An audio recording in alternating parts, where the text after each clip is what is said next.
ஏன்பா இந்த துஷார் தேஷ்பாண்டே சிஎஸ்கேல இருக்கும்போது எப்படி இருந்தார் தெரியுமா? அவரை போய் நீங்கள் 16வது ஓவர் பவுலிங் போட கூட்டு வரீங்களே, உங்களெல்லாம் என்னதான்ப்பா சொல்கிறது?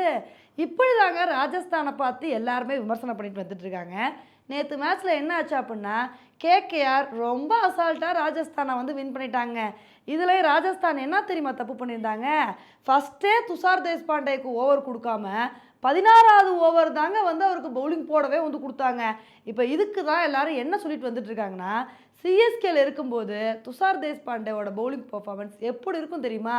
ஸ்டார்டிங்கில் அவர் பவுலிங் போட்டு அடுத்தடுத்த விக்கெட்டை வந்து எடுப்பார். பின்னாடி தான் நிறைய எக்ஸ்ட்ராஸை வந்து கொடுப்பாரு. அப்படி இருக்கும்போது அவரை வந்து ஃபஸ்ட்டு பவுலிங் போட விடாமல் பின்னாடி போய் பவுலிங் போட விட்றீங்களே, இதெல்லாம் என்ன தான் சொல்கிறது அப்படின்னு ராஜஸ்தானை பல பேர் விமர்சனம் பண்ணிட்டு வந்துட்டு இருக்காங்க. ஏன்னா துஷார் தேஷ்பாண்டேவை பொறுத்த வரைக்கும் எஸ்ஆர்ஹெச்க்கு அகேன்ஸ்டான மேட்ச்சில் நல்ல ஒரு பவுலிங் பர்ஃபார்மன்ஸ் கொடுத்து 3 விக்கெட் எடுத்து அசத்தினார். அப்படி இருக்கும்போதும் எதுக்கு இவருக்கு ஃபஸ்ட்டே பவுலிங் போட வாய்ப்பு கொடுக்கலன்னு தெரிலங்க. உண்மையிலே ராஜஸ்தான் இந்த ஐபிஎல்லில் தப்பு மேலே தப்பு பண்ணிட்டு வந்துட்டு இருக்காங்க. ஏன்னா ஃபஸ்ட்டு மேட்ச்சில் புவரான பவுலிங் பர்ஃபார்மன்ஸ் கொடுத்து எஸ்ஆர்ஹெச்சை அடிக்க விட்டு வேடிக்கை பார்த்தாங்க.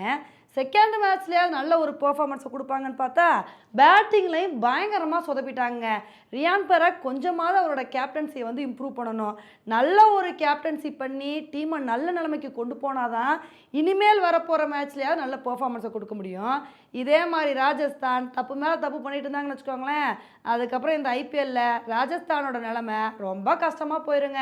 ஓகே ஃப்ரெண்ட்ஸ், ராஜஸ்தான் பண்ண இந்த தப்பை பற்றி நீங்கள் என்ன நினைக்கிறீங்க அப்படின்றத என்னோட கமெண்ட் செக்ஷனில் வந்து போடுங்க. இதே மாதிரி இன்னொரு வீடியோவில் உங்களை வந்து மீட் பண்ணுறேன். Bye friends.